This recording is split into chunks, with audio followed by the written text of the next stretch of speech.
నమస్కారం ETV news కు స్వాగతం. ముందుగా ముఖ్యాంశాలు.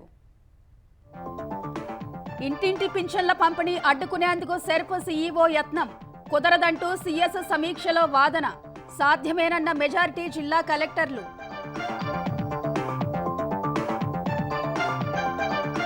ప్రత్తిపాడులో ఎమ్మెల్సీ అనంతబాబుకు నిరసన సెగ. అంబేద్కర్ విగ్రహానికి పూలమాల వేయడంపై ఆగ్రహం. వెంటబడి తరమేసిన స్థానిక ఎస్సీలు.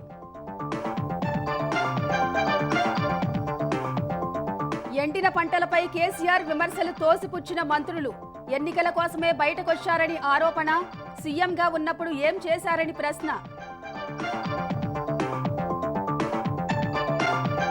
మేడిగడ్డపై చురుగ్గా విజిలెన్స్ విచారణ.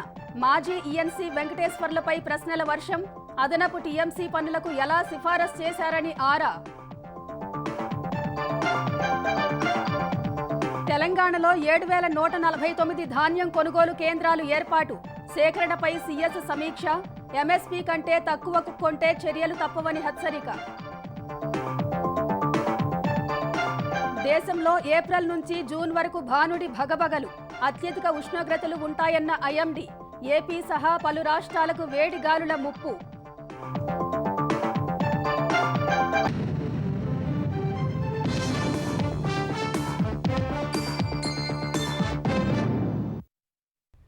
సచివాలయాల వద్దకు పింఛన్దారులను రప్పించి అక్కడే పింఛన్ ఇచ్చేలా వైకాపా పన్నిన కుట్ర అమలుకు పరోక్షంగా సహకరించేలా ఆదేశాలిచ్చిన సెర్ప్ సీఈఓ మురళీధర్ రెడ్డి చివరి వరకు దాన్ని కొనసాగించేందుకు విశ్వ ప్రయత్నం చేశారు.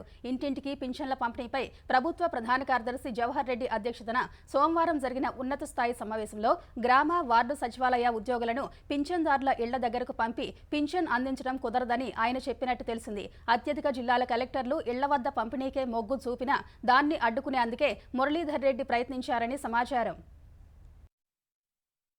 పింఛన్ల పంపిణీపై ఈటీవీ ఈనాడు కథనాలు సంచలనంగా మారాయి. ఈ విషయమై సోమవారం ఆంధ్రప్రదేశ్ సీఎస్ అధ్యక్షతన ఉన్నత స్థాయి సమావేశం జరగ్గా ఇంటింటికి పింఛన్ల పంపిణీపై జిల్లా కలెక్టర్ల అభిప్రాయాలు తీసుకున్నారు. మెజారిటీ కలెక్టర్లు గ్రామ వార్డు సచివాలయ ఉద్యోగుల ద్వారా పింఛనుదారుల ఇళ్ల వద్దనే పింఛను అందించాలనే నిర్ణయానికి మొగ్గు చూపారు. కానీ మురళీధర్ రెడ్డి ఒక్కరే అది సాధ్యపడదని చెప్పినట్లు తెలిసింది. గ్రామ వార్డు సచివాలయ ఉద్యోగులతో గాని ఆ శాఖ నిర్ణయాలతోనూ ఆయనకు సంబంధం ఉండదు. కేవలం పింఛన్ల నిధులు సమీకరించి విడుదల చేయడం, పంపిణీ తీరును పర్యవేక్షించడమే సెర్ప్ పరిధి. దానికి భిన్నంగా మురళీధర్ రెడ్డి సీఎం కార్యాలయంలోని ఓ కీలక ఉన్నతాధికారి చెప్పినట్టల్లా తలాడిస్తూ వైకాపాకు అనుకూల నిర్ణయం తీసుకున్నారనే విమర్శలు వినిపిస్తున్నాయి. సచివాలయ ఉద్యోగులు ఉండేది కేవలం పింఛన్ల పంపిణీ కోసమే కాదు, వారికి ఇతర పనులు కూడా ఉంటాయి. వారు ఇంటింటికి వెళ్లి పింఛన్లు ఇచ్చేందుకు మ్యాపింగ్ వంటి సమస్యలు వస్తాయని మురళీధర్ రెడ్డి వింత వాదన తెరపైకి తెచ్చారు. ఎన్నికల సమయంలో నగదు పంపిణీ పథకాలన్నీ నిలిచిపోయాయి. ఇప్పుడు సచివాలయ ఉద్యోగులపై పని ఒత్తిడి కూడా లేదు. ఇది తెలిసి ఇతర పనులున్నాయనేలా బుకాయించడం మురళీధర్ రెడ్డి ఉద్దేశాన్ని చాటుతోంది. ఇక వాలంటీర్ల క్లస్టర్లను సచివాలయ ఉద్యోగులకు మ్యాపింగ్ చేయడం మహా అంటే 2-3 గంటల పని. మ్యాపింగ్ సమస్యలున్నా అది గ్రామ వార్డు సచివాలయాల శాఖ చూసుకుంటుంది. ఆ శాఖ ఆయన పరిధిలోనే ఉన్నట్టు నిర్ణయాలు తీసుకుంటున్నారంటే మురళీధర్ రెడ్డి ఏ స్థాయిలో వైకాపాకు వంత పాడేందుకు కంకణం కట్టుకున్నారో ఇట్టే అర్థమవుతోంది. సచివాలయ ఉద్యోగులు ఇంటింటికి వెళ్లడం ఇప్పుడే కొత్త అన్నట్టు వైకాపా ప్రభుత్వం, మురళీధర్ రెడ్డి హంగామా చేస్తున్నారు. కులగణన పేరుతో సచివాలయ ఉద్యోగులను ఇంటింటికి పంపి ప్రతి కుటుంబం సమాచారం సేకరించిన సంగతి అప్పుడే మర్చిపోయారా? అంత పెద్ద కార్యక్రమానికి ప్రభుత్వం మొదట్లో ఇచ్చిన గడువు వారమే కదా. అంతకంటే పింఛన్ల పంపిణీ పెద్ద పనా? బెనిఫిషియరీ అవుట్ రీచ్ యాప్ పేరుతో లబ్ధిదారుల వివరాలు సేకరించేందుకు ఎన్నిసార్లు సచివాలయ ఉద్యోగులను ప్రజల ఇళ్లకు పంపలేదు? వీటన్నింటికీ లేని ఇబ్బంది ఏ ఆదరువు లేని వృద్ధులు, వితంతువులు, ఒంటరి మహిళలు, దివ్యాంగుల ఇళ్ల వద్దకు వెళ్లి పింఛన్ ఇవ్వడంలోనే వచ్చిందా అనే ప్రశ్నలు వ్యక్తమవుతున్నాయి.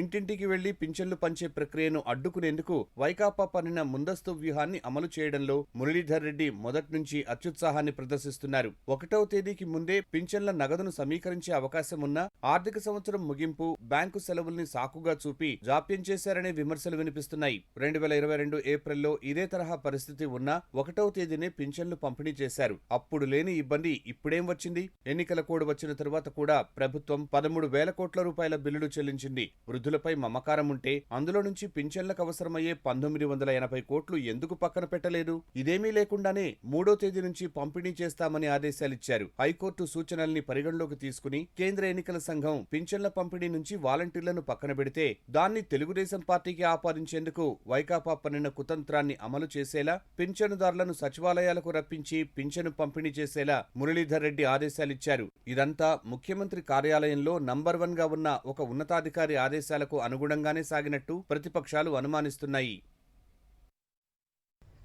రేషన్ పంపిణీలోనూ వాలంటీర్లు పాల్గొనకుండా చర్యలు తీసుకోవాలని ఆంధ్రప్రదేశ్ పౌర సరఫరాల శాఖ కమిషనర్ అన్ని జిల్లాల కలెక్టర్లు గ్రామ వార్డు సచివాలయ శాఖను ఆదేశించారు. కేంద్ర ఎన్నికల సంఘం ఆదేశాల దృష్ట్యా మొబైల్ డిస్పెన్సింగ్ యూనిట్ల ద్వారా సరఫరా చేసే చౌక బియ్యం పంపిణీలోనూ వాలంటీర్లు పాల్గొనకుండా చూడాలని స్పష్టం చేశారు. బయోమెట్రిక్ విఫలమైన సమయంలో లబ్ధిదారులను ధృవీకరించేందుకు వాలంటీర్లు హాజరవుతున్నట్టుగా స్పష్టమవుతుందని, అయితే 2024 ఏప్రిల్ 1 నుంచి చౌక బియ్యం పంపిణీలో వాలంటీర్లు హాజరు కాకుండా చూడాలని ఆదేశించారు. ఇందుకు ప్రత్యామ్నాయంగా ప్రభుత్వ ఉద్యోగుల సేవలు వినియోగించుకునేలా చర్యలు చేపట్టాలని సూచించారు. మరోవైపు ఈ పోస్ యంత్రాల్లో వాలంటీర్ల ధృవీకరణ తొలగించాల్సిందిగా ప్రభుత్వం స్పష్టం చేసింది. లబ్ధిదారుల వేలి ముద్రలు పడని కేసుల్లో ఐరిస్ ధృవీకరణ కోసం వాలంటీర్లకు బదులుగా వీఆర్ఓ మ్యాపింగ్ను వినియోగించుకోవాల్సిందిగా సూచించింది. ఎన్నికల నియమావళిని ఉల్లంఘించిన తమపై అధికారులు చర్యలు తీసుకుంటారన్న భావనతో కొందరు వాలంటీర్లు రాజీనామాలు చేస్తున్నారు. అనంతపురం జిల్లా ఉరవకొండ మండలంలోని వెలిగొండ గ్రామానికి చెందిన 11 మంది వాలంటీర్లు రాజీనామా లేఖలను సోమవారం ఎంపీడీఓ అమృత్ రాజుకు అందించారు. ఆదివారం సాయంత్రం వైకాపా కార్యక్రమాల్లో పాల్గొన్న వాలంటీర్లపై చర్యలకు సిద్ధమవుతుండగా రాజీనామాలు చేస్తామంటూ వచ్చిన వారిపై ఎంపీడీఓ ఆగ్రహం వ్యక్తం చేశారు. వారి నుంచి రాజీనామా లేఖలను తీసుకున్న ఆయన వారి దగ్గరున్న ప్రభుత్వ సామాగ్రిని పంచాయతీ కార్యదర్శికి అందించాలని సూచించారు. ఈ విషయాన్ని ఉన్నతాధికారుల దృష్టికి తీసుకుపోయి నిర్ణయం తీసుకుంటామని ఎంపీడీఓ తెలిపారు. ఎన్నికల నియమావళిని ఉల్లంఘించిన వారిపై చర్యలకు కూడా ప్రతిపాదిస్తామని తేల్చి చెప్పారు. కాళేశ్వరంలో భాగంగా నిర్మించిన మేడిగడ్డ కుంగడంపై విజిలెన్స్ దర్యాప్తు చురుగ్గా సాగుతుంది. మేడిగడ్డపై మాజీ ఈఎన్సీ వెంకటేశ్వర్లపై విజిలెన్స్ అధికారులు ప్రశ్నల వర్షం కురిపించారు.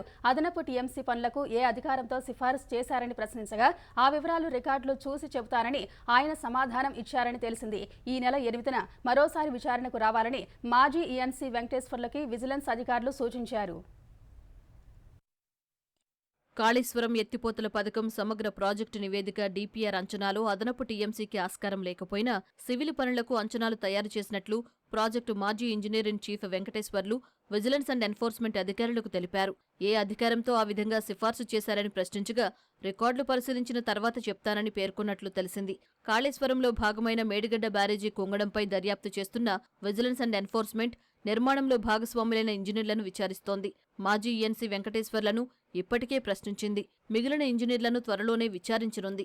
వెంకటేశ్వర్లకు 30కి పైగా ప్రశ్నలు సంధించింది. ఒప్పందం మేరకు మేడిగడ్డ ప్రారంభంతో పని పూర్తయినట్లు భావిస్తున్నారని విజిలెన్స్ అధికారులు ప్రశ్నించగా లేదని మాజీ ఈఎన్సీ సమాధానమిచ్చారు. ప్రాణహిత చేవెళ్ల పునరాకృతి ద్వారా కాళేశ్వరం ఎత్తిపోతల చేపట్టడానికి సంబంధించిన సమాచారాన్ని అధికారులు అడిగినట్లు తెలిసింది. ఈ నెల 8న మరోసారి విచారణకు రావాలని పిలిచినట్లు సమాచారం. మేడిగడ్డ బ్యారేజీ నిర్మాణం ప్రారంభమైనప్పటి నుంచి పరిశీలించి తనిఖీ నోట్స్ ఏమైనా ఇచ్చారని ప్రశ్నించగా తనిఖీ చేసినట్లు చెప్పారు. ఆ వివరాలను తర్వాత ఇస్తానని తెలిపారు. అప్పటి సీఎం ఆదేశించారని, బ్యారేజీ ఎగువన దిగువన సీసీ బ్లాక్ల సైజులో మార్పు చేశారని, కొత్త సైజు సీసీ బ్లాక్లకు సిఫార్సు చేసే ముందు దీన్ని బలపరిచేలా మోడల్ స్టడీస్, టెక్నికల్ స్టడీస్ చేశారని అధికారులు అడగ్గా అందుకోసం ఎలాంటి మోడల్ స్టడీస్ చేయలేదని వెంకటేశ్వర్లు వివరించారు. 2021 మార్చి 15న పని పూర్తయిందని ఎగ్జిక్యూటివ్ ఇంజనీర్ పేర్కొన్న దానిపై ఎస్ఈ కౌంటర్ సంతకం చేసిన సర్టిఫికెట్ గురించి Kaleshwaram project engineer in chief మా కార్యాలయానికి సమాచారం ఇవ్వలేదని ఆయన చెప్పారు. మేడిగడ్డ బ్యారేజీలో 7వ బ్లాకు కుంగిన తర్వాతనే ఆ సమాచారం తెలిసిందని వెంకటేశ్వర్లు తెలిపారు. ఎగ్జిక్యూటివ్ ఇంజనీర్ జారీ చేసింది పని పూర్తయినట్లుగా ఇచ్చిన సర్టిఫికెట్ కాదు, అనుభవానికి సంబంధించింది మాత్రమేనని అధికారుల ముందు పేర్కొన్నారు. పని పూర్తి కాకుండానే గుత్తేదారు బ్యాంకు గ్యారంటీ విడుదల చేయాలని ఎలా సిఫార్సు చేశారని అడగ్గా సూపరింటెండెంట్ ఇంజనీర్ సిఫార్సు మేరకే స్టేట్ లెవెల్ స్టాండింగ్ కమిటీ ముందు ప్రతిపాదనలు పెట్టినట్లు వెంకటేశ్వర్లు చెప్పారు. కాళేశ్వరం ప్రాజెక్టుపై విచారణ సంబంధిత అంశాలపై చర్చించేందుకు తెలంగాణ నీటిపారుదల శాఖ అధికారులు నేడు జస్టిస్ పినాకిని చంద్రఘోష్తో సమావేశం కానున్నారు. సుప్రీంకోర్టు విశ్రాంత న్యాయమూర్తి జస్టిస్ పీసీ ఘోష్ ఆధ్వర్యంలో కాళేశ్వరంపై విచారణ చేయించాలని తెలంగాణ మంత్రివర్గం ఇప్పటికే తీర్మానించింది. జూన్ 30 వరకు కమిషన్ విచారణ పూర్తి చేయాల్సి ఉంది. ఈ నేపథ్యంలో నీటిపారుదల శాఖ కార్యదర్శి రాహుల్ బొజ్జా నేతృత్వంలో బృందం కోల్కతా వెళ్లింది. ఈ ఉదయం జస్టిస్ పీసీ ఘోష్ను కలవనుంది. కాళేశ్వరం ప్రాజెక్టుపై విచారణకు మంత్రివర్గ తీర్మానం, ఉత్తర్వు ప్రతులను అందించడం సహా సంబంధిత అంశాలను జస్టిస్ ఘోష్కు వివరిస్తారు. కాంగ్రెస్ ప్రభుత్వం వల్లే పంటలు ఎండిపోయాయంటూ భారాస అధినేత కేసీఆర్ సహా ఆ పార్టీ నేతలు క్షేత్రస్థాయిలో పర్యటించి విమర్శలు చేయడంపై మంత్రులు ఎదురు దాడికి దిగారు. అధికారంలో ఉన్నప్పుడు రైతుల కోసం ఏమీ చేయని కేసీఆర్ లోక్సభ ఎన్నికలు ఉన్నందునే ప్రజలను తప్పుదోవ పట్టిస్తున్నారని మంత్రులు శ్రీధర్ బాబు, పొన్నం ప్రభాకర్, కొండా సురేఖ ఆరోపించారు. గతేడాది సమృద్ధిగా వర్షాలు కురవకపోవడం, ప్రాజెక్టుల్లో నీరు లేకపోవడం వల్లే కొన్ని చోట్ల పంటలు ఎండిపోయాయని మంత్రులు చెప్పారు. అసెంబ్లీకి రాకుండా ఇంట్లో కూర్చొని ఇప్పుడు ఎన్నికలు సమీపిస్తూ ఉండడంతో కేసీఆర్ డ్రామాలు మొదలుపెట్టారని విమర్శించారు. వర్షాభావ పరిస్థితిని ప్రభుత్వ వైఫల్యంగా చూపించే ప్రయత్నం చేస్తున్నారని మండిపడ్డారు. విధానాలు ఇతరాజ్యంగా అడ్డగోలుగా ఏకపక్ష నిర్ణయాలు తీసుకోవడంతో రైతుల పరిస్థితి ఈ రోజు ఈ విధంగా ఉంది. కాలువలు పారని చోట బోరు బావుల ద్వారానే సాగు చేసుకునే దాంట్లో భూగర్భ జలాలు కిందికి పోయిన తరుణంలో 3-4 బోర్లు వేసుకుంటే అక్కడికి పోయి ముసలి కన్నీళ్లు గార్చారు. రైతుల విషయంలో వారికి మాట్లాడే నైతిక హక్కు లేదు. రాజకీయ కోణంతో పార్లమెంట్ లో సీట్లు సాధించాలనే ఉద్దేశంతో రైతుల ఓట్లని దండుకోవాలనే ఆలోచనతో ముసలి కన్నీరు గారుస్తా ఉన్నా మీకు నేను ఇప్పుడే చెప్తా ఉన్నా, సలహా సూచనలు ఇవ్వండి. కరువు కాంగ్రెస్ తోటి వచ్చింది అంటున్నాడు. ప్రభుత్వానికి కరువుకు సంబంధం లేదు. 10 సంవత్సరాలు పరిపాలించిన వ్యక్తి అవగాహన లేకుండా మాట్లాడితే, నీకు వీలైతే ప్రభుత్వంగా మేము కూడా ఈ రోజు కేంద్ర ప్రభుత్వాన్ని డిమాండ్ చేస్తా ఉన్నాం. తెలంగాణ బిడ్డగాని తెలంగాణ కోసం కొట్లాడిన అన్నట్టయితే కాంగ్రెస్ తో పాటు కలిసి ఈ రోజు రాష్ట్రంలో నుంచి వెళ్లి కేంద్రం అడిగేటువంటి ప్రయత్నం చేయాలి. కరువు పేరు మీద రాజకీయం చేయకండి. వాళ్ళకి సహకారం అందించడానికి కేంద్రంపై ఒత్తిడి తీసుకొద్దాం రండి. తెలంగాణలో రైతుల పరిస్థితి చూస్తుంటే గుండె తరుక్కుపోతుందని మాజీ మంత్రి సింగిరెడ్డి నిరంజన్ రెడ్డి అన్నారు. రైతుల జీవితాలతో రాజకీయాలు చేసి మోసం, దగా చేస్తున్న వారికి లోక్సభ ఎన్నికల్లో బుద్ధి చెప్పాలని ప్రజల్ని కోరారు. తెలంగాణలో రైతులు ఆత్మహత్యలు చోటు చేసుకుంటున్నాయని, వారి పరిస్థితులు దారుణంగా ఉన్నాయని నిరంజన్ రెడ్డి ఆవేదన వ్యక్తం చేశారు. ప్రభుత్వాలు ప్రజల కష్టాల్ని అర్థం చేసుకోవాలి తప్ప సమస్యను పక్కదారి పట్టించే ప్రయత్నం చేయడం సబబు కాదన్నారు. ప్రభుత్వం తప్పు లేదు, ప్రకృతి తప్పు అంటున్న వారు రైతుల వద్దకు వెళ్లి ఎందుకు పరామర్శించడం లేదని నిరంజన్ రెడ్డి ప్రశ్నించారు. రాష్ట్రంలో మీ ప్రభుత్వం వచ్చినాక సుమారు 200 పైచిలకు మంది రైతులు ఆత్మహత్య చేసుకున్నారు. ఒక్క రైతు కుటుంబం దగ్గర కన్నా మీరు పరామర్శకు పోయినరా? ఒక్క ఎండిన పొలం కాడికైనా పరామర్శకు పోయినరా? రైతులు మంట పెట్టుకున్నటువంటి ఒక్క పంట కాడికైనా పోయి పరామర్శకు పోయినరా? అయ్యే ఎందుకు ఇట్లా చేసుకుంటారు? మేము ఉన్నాం. మీరు చెప్పే వాదన అయితే చెప్తున్నారో ఇది ప్రకృతి పరమైనటువంటి తప్ప మా తప్పు లేదో చెప్తున్నారు. ఇదే మాట రైతుల దగ్గరికి పోయి మీరు ఎందుకు చెప్తలేరు? మరి ఎందుకు ఓదార్స్తలేరు? ఎందుకు సాంత్వన పరుస్తలేరు? మీరు చెప్పేదే నిజమైతే ఎందుకు ఒప్పిస్తలేరు రైతుల్ని? మరి మీరు చెప్పేదే నిజమైతే రైతులు ఇటువంటి చర్యలకు పాల్పడకుండా ఉండడానికి ధైర్యం ఎందుకు ఇస్తలేరు? మరి కరీంనగర్ జిల్లా రామడుగు మండలంలోని ఎస్ఆర్ఎస్పీ వరద కాలువలోకి ఎత్తిపోతుల జలాలను చొప్పదండి ఎమ్మెల్యే మేడిపల్లి సత్యం విడుదల చేశారు. గాయత్రి పంప్ హౌస్ నుంచి తరలించిన జలాలు జంక్షన్ గేట్ నుంచి దిగువ గేట్ల వరకు నిల్వ చేసిన నీటిని సాగునీటి కోసం వదిలారు. కాళేశ్వరం ప్రాజెక్టు నుంచి ఎత్తిపోతలు నిలిపివేసిన తరుణంలో గాయత్రి పంప్ హౌస్లోని నిల్వ నీటిని రైతుల అభ్యర్థన మేరకు వరద కాలువలోకి విడుదల చేశారు. పరదాల మాటున పర్యటించి ఎవరో రాసిచ్చిన స్క్రిప్ట్ చదివి వెళ్లిపోవడం అలవాటు చేసుకున్న ముఖ్యమంత్రి జగన్ ఎన్నికల ప్రచారంలో భాగంగా బస్సు యాత్ర చేపట్టారు. అయితే బస్సు యాత్రలోనూ ఐప్యాక్ ఏర్పాటు చేసిన మనుషులతో తప్ప ఇంకెవరితోనూ మాట్లాడడం లేదు. మేమంతా సిద్ధం బస్సు యాత్ర మార్చి 30న అనంతపురం జిల్లా గుంతకల్ నియోజకవర్గంలో ప్రవేశించింది. ఆ రోజు సాయంత్రం గుత్తి పట్టణం చేరుకున్నా ఏమీ మాట్లాడలేదు. పామిడి, కల్లూరు, గార్లదిన్న మీదుగా రాత్రి 10 గంటలకు అనంతపురం చేరుకున్నారు. కేవలం అభివాదం చేస్తూ వెళ్లిపోయారు. ఆ రాత్రి శ్రీ సత్యసాయి జిల్లా బత్తలపల్లి మండలం సంజీవపురంలో ఏర్పాటు చేసిన విడిది కేంద్రానికి చేరుకున్నారు. 31న ఈస్టర్ సందర్భంగా యాత్రకు విరామం ఇచ్చారు. ఆ రోజంతా జగన్ విడిది కేంద్రంలోనే ఉన్న ఏ ఒక్కరిని కలవలేదు. సోమవారం ఉదయం బస్సు యాత్ర బత్తలపల్లి, ముదిగుబ్బ, మలకవేముల క్రాస్ మీదుగా సాయంత్రం 6 గంటలకు కదిరి చేరుకుంది.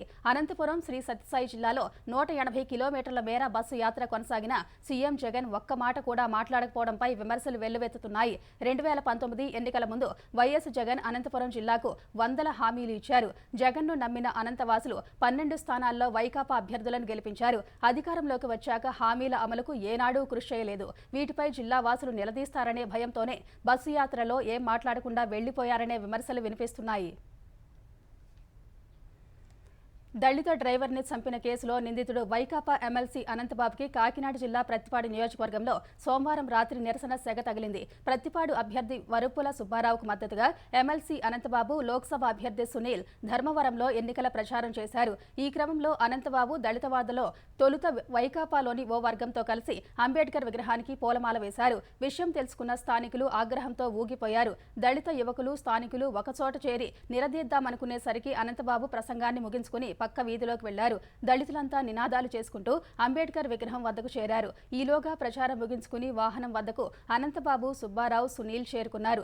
దళితుడిని చంపి అంబేద్కర్ విగ్రహానికి దండేయడానికి సిగ్గులేదా అంటూ స్థానికులు నిలదీశారు. తక్షణమే వెళ్లకపోతే పరిస్థితి తీవ్రంగా ఉంటుందని హెచ్చరించారు. మీరేం చేయలేరని అనంతబాబు స్థానికులను గద్దించారు. దీంతో స్థానికులు వాహనాన్ని చుట్టుముట్టడానికి సిద్ధమయ్యారు. చేసేది లేక అనంతబాబు, ఇద్దరు వైకాపా నేతలు వాహనం ఎక్కి ఉడాయించారు. అనంతబాబు దండ వేయడంతో అపవిత్రం అయిందంటూ స్థానికులు అంబేద్కర్ విగ్రహానికి సోమవారం రాత్రి క్షీరాభిషేకం చేశారు. అనంతబాబు వేసిన దండను తెంపేసి వ్యతిరేకంగా నినాదాలు చేశారు.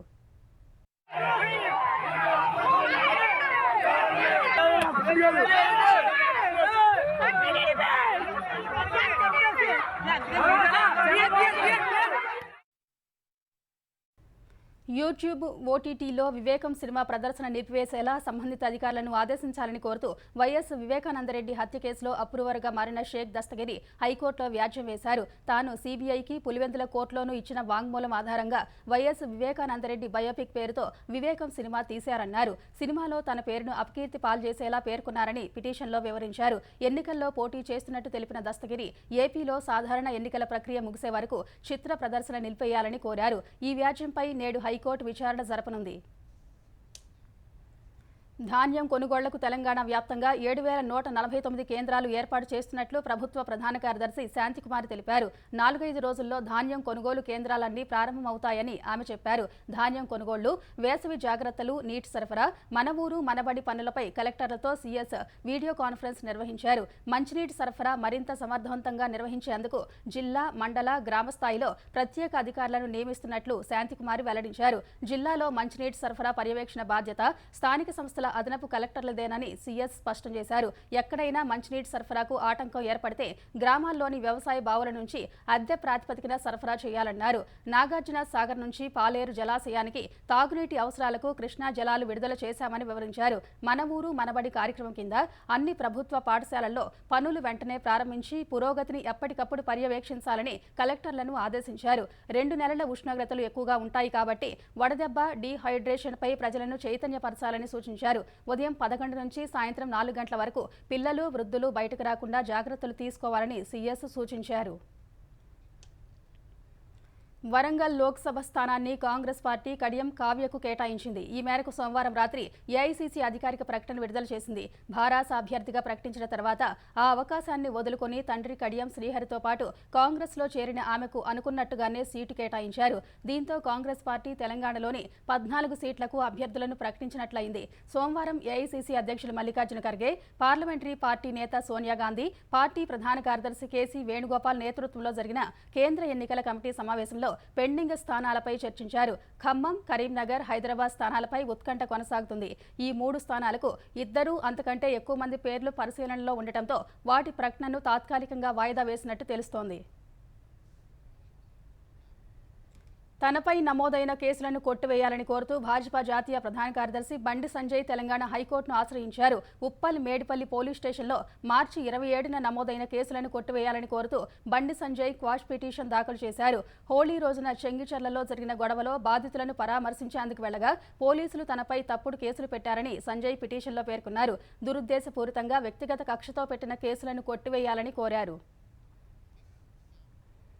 ఉపాధ్యాయ అర్హత పరీక్ష టెట్ ఫీజులను భారీగా పెంచడం సహా ఎస్సీ, ఎస్టీ, దివ్యాంగ విద్యార్థులకు ఇచ్చే రాయితీని విస్మరించడం విద్యార్థులు, నిరుద్యోగులను మోసం చేయడమేనని మాజీ మంత్రి హరీష్ రావు ఆక్షేపించారు.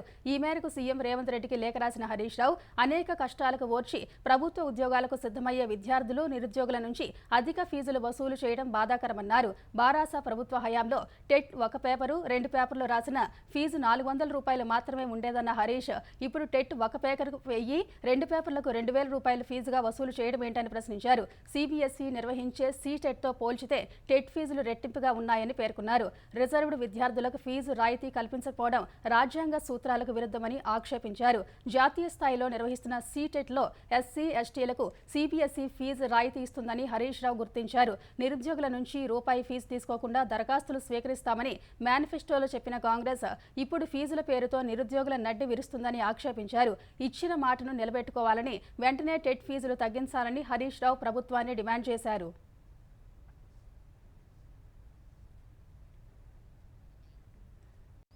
ఇజ్రాయెల్ ఇరాన్ మధ్య ఉద్రిక్త పరిస్థితులు మరింత పెరిగాయి. సిరియా రాజధాని డమాస్కస్లోని ఇరాన్ రాయబార కార్యాలయ కాన్సులర్ విభాగంపై ఇజ్రాయెల్ వైమానిక దాడి చేసింది. ఈ ఘటనలో ఇరాన్కు చెందిన 2 జనరల్స్, 5 అధికారులు మృతి చెందారని సిరియా అధికారులు, ఇరాన్ సైన్యం తెలిపాయి. దాడి ఘటనలో కుప్పకూలిన కాన్సులర్ భవనం పక్కనే రాయబార కార్యాలయం ఉంది. ఈ దాడిలో చనిపోయిన ఇరాన్ జనరల్ అలీ రెజా జహీదీ 2016 వరకు లెబనాన్, సిరియా దేశాల్లో కుద్సు బలగాలకు నేతృత్వం వహించారని సమాచారం. గత అక్టోబర్ 7న జరిగిన దాడికి ప్రతీకారంగా ఇజ్రాయెల్ ఈ దాడి చేసినట్టు తెలుస్తోంది. ప్రస్తుతం దాడి జరిగిన ప్రాంతంలో సహాయ చర్యలు కొనసాగుతున్నాయి. దాడిపై ఇజ్రాయెల్ స్పందించలేదు.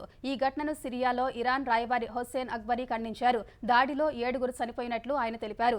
ఇజ్రాయెల్ ప్రతిదాడి ఎదుర్కోక తప్పదని, ఇంతే స్థాయిలో ప్రతీకారం తీర్చుకుంటామని హెచ్చరించారు. దేశ భద్రత, ఆర్థిక ఆరోగ్యం, ప్రజల జీవన భద్రతకు నిజంగా ముప్పు వాటిల్లే ప్రమాదకర నేరాలపై సిబిఐ వంటి దర్యాప్తు సంస్థలు దృష్టి సారించాలని భారత ప్రధాన న్యాయమూర్తి జస్టిస్ డివై చంద్రచూడ్ అన్నారు. సిబిఐ తరహా దర్యాప్తు సంస్థలు సంవత్సరాలుగా చాలా తక్కువగా విస్తరించాయని చెప్పారు. ఢిల్లీలో నిర్వహించిన సిబిఐ మొదటి డైరెక్టర్ డిపి కోహ్లీ 20వ స్మారక ఉపన్యాస కార్యక్రమంలో సిజేఐ ప్రసంగించారు. సోదాల సమయంలో అనధికారికంగా వ్యక్తిగత పరికరాలను జప్తు చేయడంపై సిజేఐ ఆందోళన వ్యక్తం చేశారు. పరిశోధనాత్మక ఆవశ్యకత, వ్యక్తిగత గోప్యత హక్కుల మధ్య సమతుల్యత పాటించాలని ఆయన సూచించారు. నేర న్యాయ రంగంలో ఏజెన్సీల శోధన, స్వాధీన అధికారాల మధ్య సున్నితమైన సమతుల్యత, వ్యక్తిగత గోప్యత హక్కులు సమాజానికి మూల స్తంభంగా నిలుస్తాయని చెప్పారు. దర్యాప్తు సంస్థలు ఒకేసారి ఎక్కువ పనులపై దృష్టి పెడితే సిబ్బందికి సవాలుగా మారుతుందని సిజేఐ పేర్కొన్నారు.